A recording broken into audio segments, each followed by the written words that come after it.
is First and 10 on Color 10.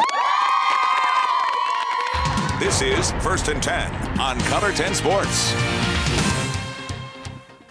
Well, it is week 6 of the high school football season, and traditional rivalries are taking center stage. That's the case in Stratford tonight, where the Indians host Fair Grove, and that's where we find Color 10's Matt Vereen. Matt?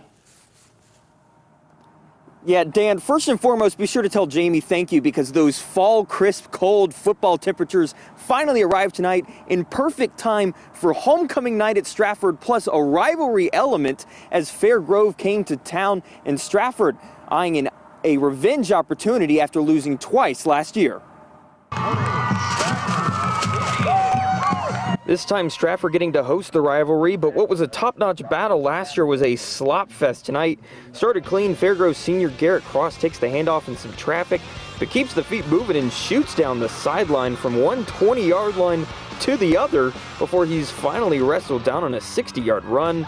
And senior quarterback David Oplotnik does the rest. An easy keeper from 2 yards out for the opening score, putting the Eagles up 7-0. But things get sloppy in the second quarter.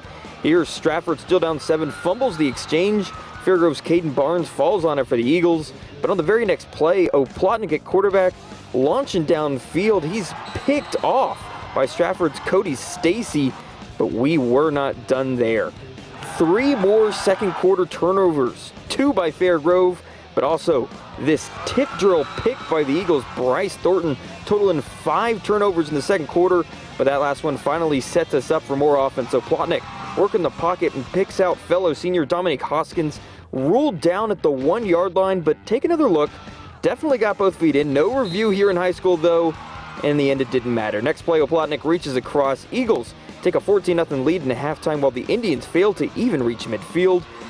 Both teams add late touchdowns as Fair Grove topped Stratford on homecoming night, 27-8. I mean, our seniors, this is a big night for those kids. Like, they've been grinding for this now, and it's their turn. Last time we were here, it didn't turn out so well, so I'm really proud of those guys for putting that in the past. We faced a lot of adversity tonight. Stratford's a really good football team, obviously, and so for those kids to come out on top, I'm really proud for our seniors. They were playing zone most of the night, so we just decided to run the ball and pound it. We got our huge offensive line, giving a great push up front, so we just pounded the rock all night. Oh, it's huge. It's going to boost us, our momentum later in the season, and it's just going to help us get these next couple weeks. Now, with the win, Fair Grove locks up the Mid-Lakes Conference title for the second straight year. They also improved to a perfect 6-0. They will move next week against Butler before a huge matchup with Buffalo on the 18th. Reporting live from Stratford High School, Matt Vereen, Ozarks First.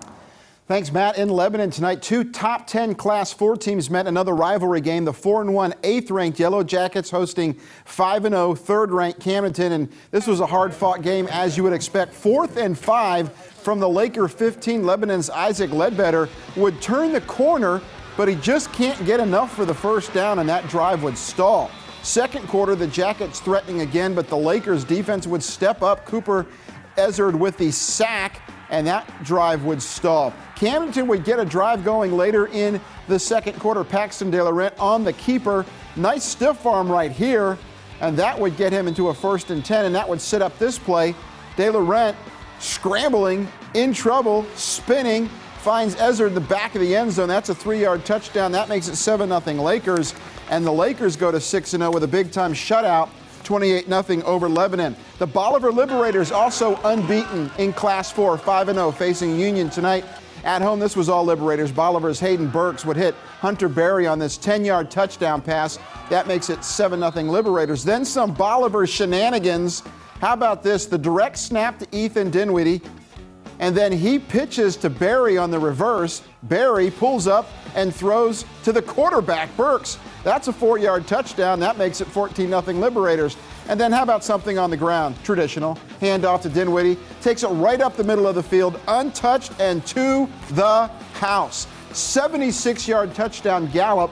That makes it 21-0 Bolivar is perfect. 6-0 with a 60-14 blowout over Union. Another unbeaten team in the Ozarks is Mount Vernon. 5-0 Mountaineers ranked 4th in Class 3, facing 2-3 Rogersville. Mountaineers would strike first. Zach Jones coming right in your living room. A 13-yard touchdown pass to Mason Belay, a 6-0 Mount Vernon lead with the missed PAT. Then Mount Vernon's defense would step up. The Wildcats passing the ball, but it is picked off by Rafe Darter, and he would return it back to his own 45-yard line. And then just a few plays later, Jones would throw to Darter again. Nice catch, and he outraces the defender to the end zone. This is a 57-yard touchdown pass to make it 12-0 Mountaineers, and Mount Vernon stays perfect on the season, 6-0 with a 32-7 win over Rogersville. That's going to bring us up to our timeout here on 1st and 10. On the other side of the break, we'll check out highlights from Nixa and from Hillcrest, but first, here's a look at your local college football kickoffs. 1st and 10. We'll be right back.